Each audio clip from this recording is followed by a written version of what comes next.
Hey guys, this is Trenchy back again to bring you another video, and this time I am happy to announce that this is the premiere of my new series, Spidey July, which is pretty much we will be covering the Spider-Man cartoon that ran from 1994 to 1998, I believe. We are going to be covering that cartoon. Or not, yeah, it ran to 1998, yeah. Um, Today we are going to be dissecting and looking at why the intro of this cartoon is so great. Um, I absolutely love the intro, and yeah, then next episode we will be discussing the first episode of the series, and we'll go from there. I don't know how many episodes it's gonna have. Hopefully, at least 10. Because I'm not professional at this, so we'll see where it's gonna go. But yeah, let's dive into this, shall we? Now, before we officially start, I would like to make very clear that we will not be doing a full-on dissecting of the trailer, because that would be too much, and I don't think every scene needs to be dissected. I mean, of the intro, not the trailer, my bad, but I don't think every scene needs to be dissected, but I do want to point out some of the highlights that I think does make this a very great little intro, and I think makes it a little special. So, yeah, that's all I want to say there, because I kind of messed up earlier and made it sound like we were doing a full-on dissection when that was not the case. Whew. Now, the first thing I would like to discuss about this intro is the music, the theme song itself. The theme song is fairly simple. It has, but very unique. I've never heard another Spidey theme song like this. It has few words, simple words. Um, they repeat most of the words over and over again, but it's this like techno robot voice, very robotic voice. Kind of reminds me of like techno, a little bit of techno funk and stuff, and it's just repeating like spider blood and radioactive spider blood, Spider-Man, radioactive Spider-Man. But it's interesting, it catches your attention because that voice is so unique, um, and so different, especially since you never heard another Spider-Man theme like this.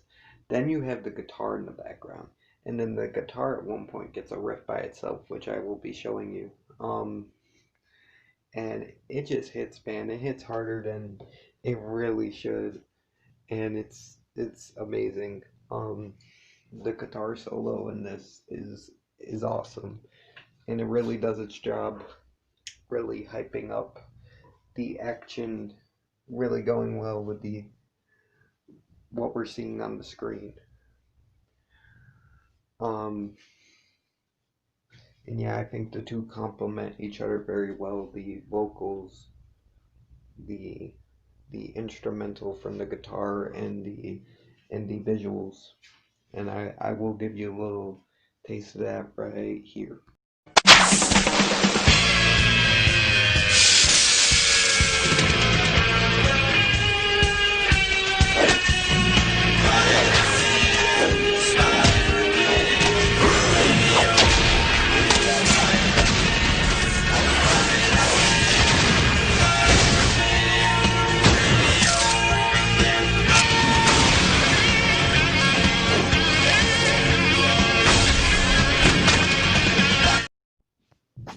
Okay, so wasn't that pretty badass?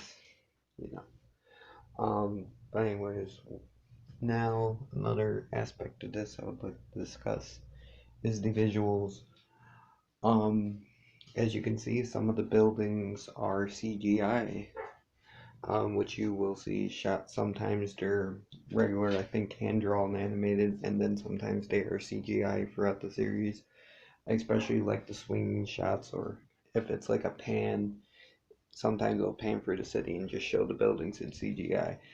And they show the CGI buildings in the intro, which I think bring a lot of dimension to them and make them stand out, especially for another shot, which we will discuss in a little bit, which I find it cool.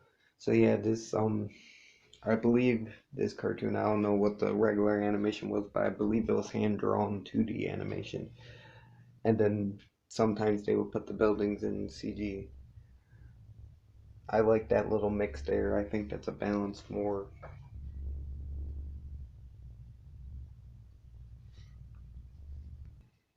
that more cartoon designers should do instead of heavily leaning on CGI, which they seem to do a lot nowadays. Um, I also like this little transformation scene I'll show you up here, where we see the spider bite Peter and the red and flashing blue in the background, signifying his change in the Spider-Man being like that little symbolism. And then we see him shirtless climbing the wall onto the ceiling, and it quickly switches to a shot of Spider-Man in full suit on the ceiling. I really like that. I think it was a cool way to show, like, hey, this dude's Spider-Man for people who didn't know going in. And yeah, it was a quick little creative shot. Okay, let's continue. Um, there's a few other shots I want to talk about. This intro. This intro introduces a lot of characters and a lot of villains, and there's and shows a lot of them. And there's a couple I would like to point out, which I find like very, very interesting and clever ways of introducing.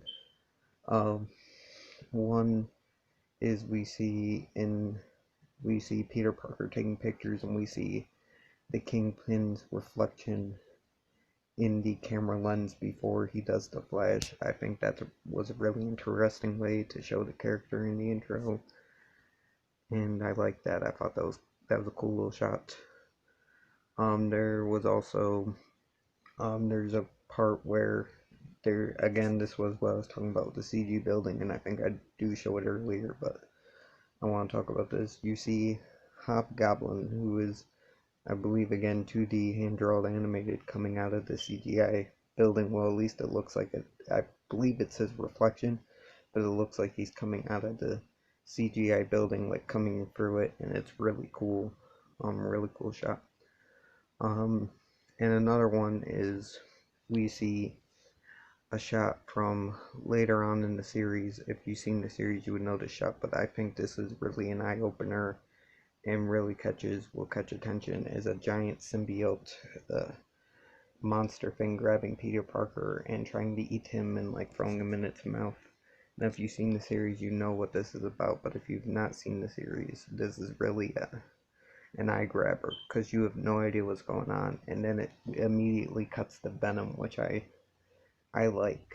Um, Venom hovering over Spider-Man and kind of trapping him, and I thought that was a very clever way to show them and create suspense for the series. You also have some other cool shots like Mary Jane pulling down a newspaper of the headline about Mysterio, and that's kind of her introduction in the intro, and that was a very cool shot. And you also have a shot of Spider-Man running with Harry away from some explosions.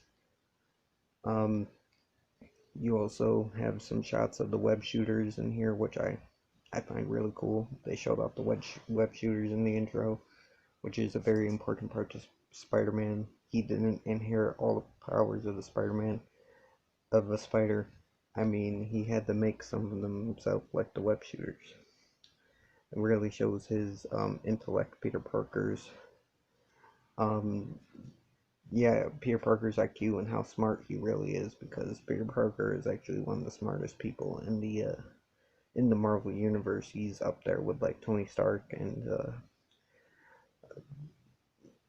what's his name, Reed Richards, you know, in that field.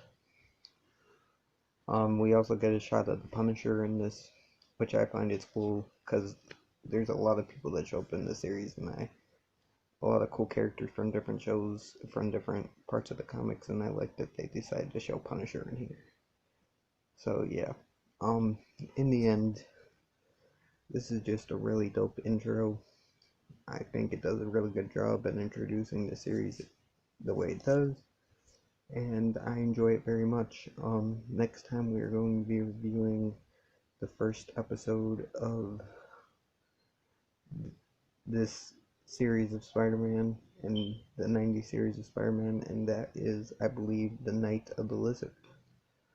I hope you guys are enjoying Spidey July. You guys have a nice day or night, whatever time it is. Stay frosty. This is Trenchy signing off. Beep boop boop.